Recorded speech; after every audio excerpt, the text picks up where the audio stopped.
Assalamualaikum warahmatullahi wabarakatuh. Perkenalkan, namaku Azka Azkia Rahman Nur Batrisia dengan NIM yang tertera di bawah ini dari Universitas Brawijaya Malang, Program Studi Pendidikan Bahasa dan Sastra Indonesia, Fakultas Ilmu Budaya. Nah, di videoku kali ini aku bakal menyampaikan sedikit pidato yang bertemakan ibu. Ya, ibu untuk memenuhi tugas berbicara monologis. Langsung aja ke videonya. Ke lapangan mengembala keledai, bawa unta ke tengah gurun. Sebelum acara kita mulai, izinkan saya membawakan pantun. Simpan jarum dalam peti, jika terinjak kaki akan terluka. Bapak Ibu yang saya hormati, izinkan saya menyampaikan 1-2 kata. Jalan-jalan ke kota Merapi, pulangnya membawa sebungkus soto. Izinkan saya ada di sini untuk membawakan sebuah pidato. Assalamualaikum warahmatullahi wabarakatuh. Anak kecil bicara gagap, ngobrol dengan paman dan bibi. Salam pertama tak terjawab akan kuulangi sekali lagi. Assalamualaikum warahmatullahi wabarakatuh. Alhamdulillahirrabbilalamin. Wabihi nasta'inu ala umurid dunya waddin. Wassalatu wassalamu ala ashrafil anbiya'i wal mursalin Sayyidina wa maulana Muhammadin wa ala alihi wa sahbihi ajmain, amma ba'd. Pertama-tama, marilah kita panjatkan puja dan puji syukur kita kehadirat Allah Subhanahu wa Ta'ala. Berkat rahmat dan hidayahnya, kita dapat berkumpul pada hari ini dalam keadaan sehat walafiat. Sholawat serta salam tak lupa kita haturkan kepada junjungan kita, suri tauladan bagi seluruh umat Islam, yakni Nabi besar Muhammad SAW, yang telah membawa Islam dari zaman kegelapan menuju zaman yang terang benderang, yakni ad-dinul Islam wal iman.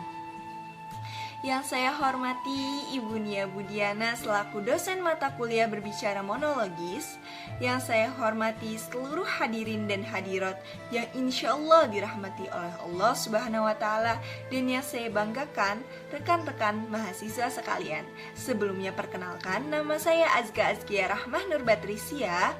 Pada kesempatan kali ini saya akan menyampaikan pidato yang bertemakan ibu, yang berjudul Saat Ibu Menangis.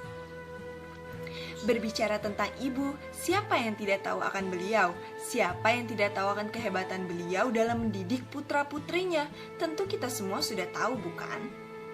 Ibu merupakan sosok yang sangat mulia. Kenapa demikian? Karena surga berada di telapak kakinya. Mengapa bisa begitu?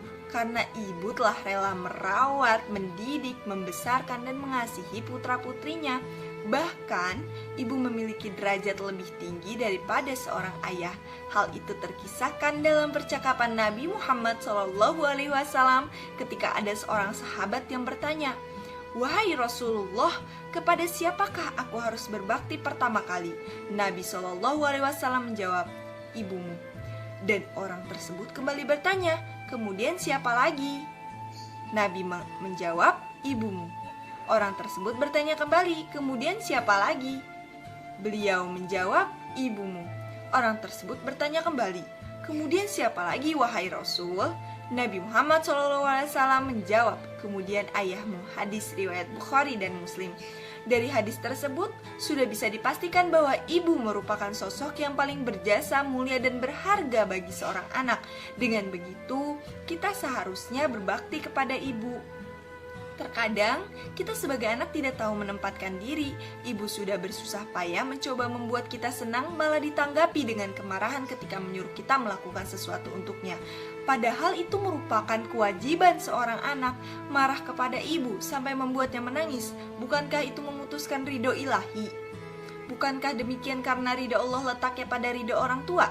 Dari Abdullah bin Amr radhiyallahu anhuma berkata, Rasulullah SAW bersabda, yang artinya ridho Allah tergantung pada ridho orang tua dan murka Allah tergantung pada murka orang tua. Hasan At-Tirmizi 1899. Ketahuilah, anak yang membuat ibunya menangis adalah anak yang durhaka. Maukah kita menjadi anak durhaka? Astagfirullahalazim, tentu kita semua tidak ada yang mau, bukan? Ada sebuah kisah yang terjadi pada zaman Rasulullah SAW, di mana ada seorang anak yang terkenal ahli ibadah dan soleh. Sewaktu-waktu ajalnya datang menjemput. Namun saat itu juga Allah memerintahkan malaikat maut hanya sampai pada kerongkongan saja. Tidak sepenuhnya roh anak itu keluar dengan lembut. Rasulullah SAW yang menyaksikannya pun langsung berdoa kepada Allah agar diberikan kemudahan kepada anak tersebut. Hanya saja Allah Subhanahu wa Ta'ala belum mengizinkannya. Bukan hanya itu, penderitaan anak yang diterima anak itu yang dikenal ahli ibadah sebelumnya, ketika dikuburkan tanah pun tidak menerimanya. Akhirnya Rasulullah pun menyuruh salah satu sahabat untuk memanggil ibu dari anak tersebut. Ibu dari anak yang dimaksud itu pun datang menemui Rasul. "Apa kesalahan anakmu semasa hidup, wahai ibu?" tanya Rasulullah SAW. "Tidak ya Rasul, anak saya tidak pernah salah apa-apa. Dia anak yang baik Rasul, dia anak yang soleh," jawab si ibu. Sampai sebanyak 3 kali Rasul bertanya dengan pertanyaan yang sama, sampai akhirnya berkata, "Maafkan anakmu wahai ibu, agar selesai nazah anakmu." Selain itu, Nabi berdalih kalau sang ibu tidak memaafkan, maka si anak dibakar, sehingga sang ibu pun memaafkan.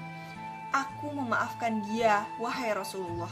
Dia memang pernah menyakiti hatiku sampai membuatku menangis. Namun aku tidak tega jika harus melihatnya dibakar, ya Rasulullah.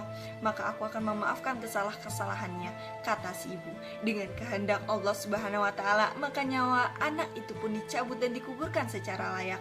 Allahu Akbar.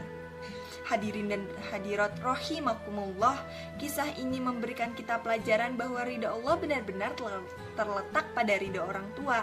Meskipun sudah melakukan banyak ibadah kepadanya, namun di sisi lain durhaka kepada orang tua termasuk ibu, maka Allah pun tidak akan meridhoi kita. Salah satu bentuk durhaka kita kepada ibu adalah membantahnya, berkata kasar, bahkan sampai membuatnya menangis. Nauzubillahi min zalik. Semoga kita termasuk anak-anak yang berbakti kepada orang tua, termasuk ibu. Amin ya rabbal alamin. Demikian pidato yang dapat saya sampaikan. Ambil pisau belah ketupat, sayur lodeh boleh campurkan. Kalau ada ilmu didapat, mohon untuk diamalkan. Pak Andi punya burung kenari, burung dijemur hingga siang hari. Pembicaraan terakhir sampai di sini salah dan janggal, mohon dimaklumi. Bunga mawar bunga melati, jangan lupa hirup baunya ya.